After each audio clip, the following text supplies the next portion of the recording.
Hey there, it's Christine, and today I want to talk about doing Disney with kids, and specifically with a child under 2. So the other day I had a client who was talking to me about the fact that they are going to Disney World, and she's done it in the past with their 2 daughters, but they've never done it with 3 kids, and one of the children being 2 years old. So she's really apprehensive and really wants to do it because their daughters are getting older. They're 7 and 9 years old, and they haven't been in a few years. So they really want to go, and they don't want to choose not to go because they're fearful of it being just a hectic mess with a 2-year-old. So I had a couple of suggestions for her, and I thought that I would share them here. So my number one tip to her, number one tip, most important, is to get rest. Your children need a timeout, and not just a timeout at the parks where you go maybe find a bench in a cool spot and sit. No, they need to be removed from the park, taken back to your resort. They need some pool time. They need a nap. They need some quiet time. Go back to the resort, turn a movie on, go to the pool, do something like that.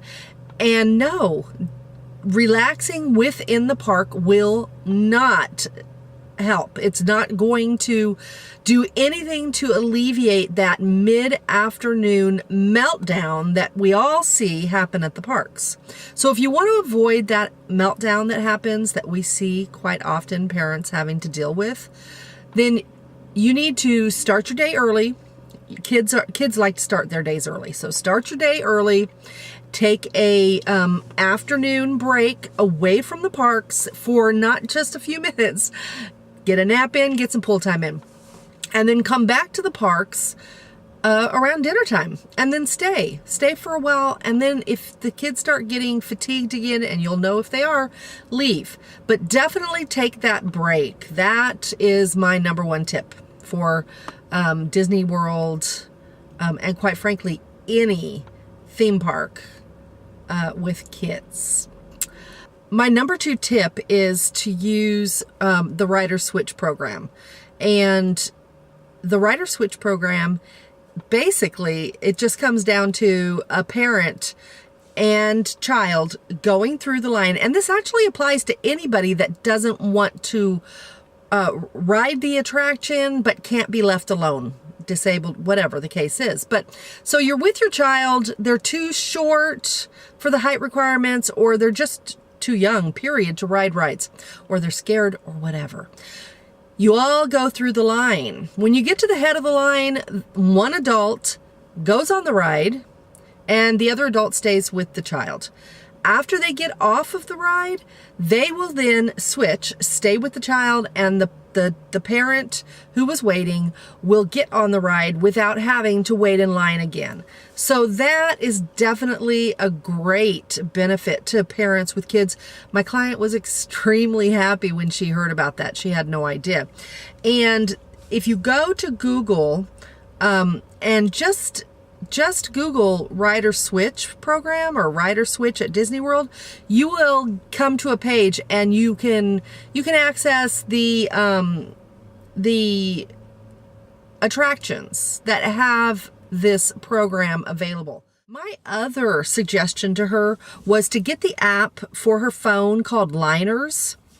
And I think it's called Liners. I did this when I was talking to her too. It's just called Lines. Walt Disney World Lines. I love this app for various reasons. If you don't have a membership to it, and the membership's not that much, but if you don't have a membership, you can look for the 10-day forecast as far as crowd levels go. It has a historical crowd level chart, and you can look at that up to 10 days. If you want further out to plan a vacation, they have tour plans that you can print out, and they also have the yearly historical crowd levels, and you can look at that, but you do need to become a member. And like I said, if you're not a member, you can do 10 days out, and you can just look around. There are, it gives you like the times that the park's open and things like that. Honestly, I use the app for the crowd levels, and that's it, just the crowd levels, because they're pretty accurate. So before Doug and I will go to a park, I usually check the crowd levels. Before I make my fast passes, I usually check the crowd levels on lines. So those are my 3 tips. 1, make sure to take a real break during the day. 2, use Ride Switch. And 3, get the app lines and use it. I do recommend becoming a member. It's pretty beneficial. And those touring plans, I have used them in the past when I have gone to the parks with large amounts of people, especially when they included kids. Absolutely. So those are my tips for touring the parks with children, and especially a child who's not able to ride the rides yet. So if you have any ideas, any suggestions that I didn't even mention, put them in the comments below. I would love to hear them. And if you enjoyed this video, thumbs up. And if you subscribe, I'd really appreciate it. And you get to be notified, because you'll click that little bell. You'll get to be notified whenever I do an update. And if you haven't heard, we are headed out on our Disney adventure in 18 days. We're doing a 4-night cruise on the Disney Dream, and then we're doing a 3-night stay.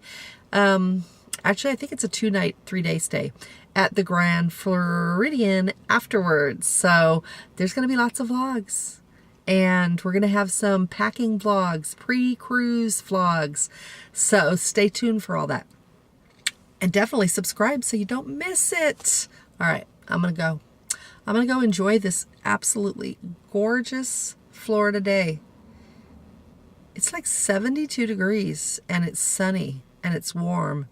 And it feels awesome. I hope it's great where you are. Talk to you later.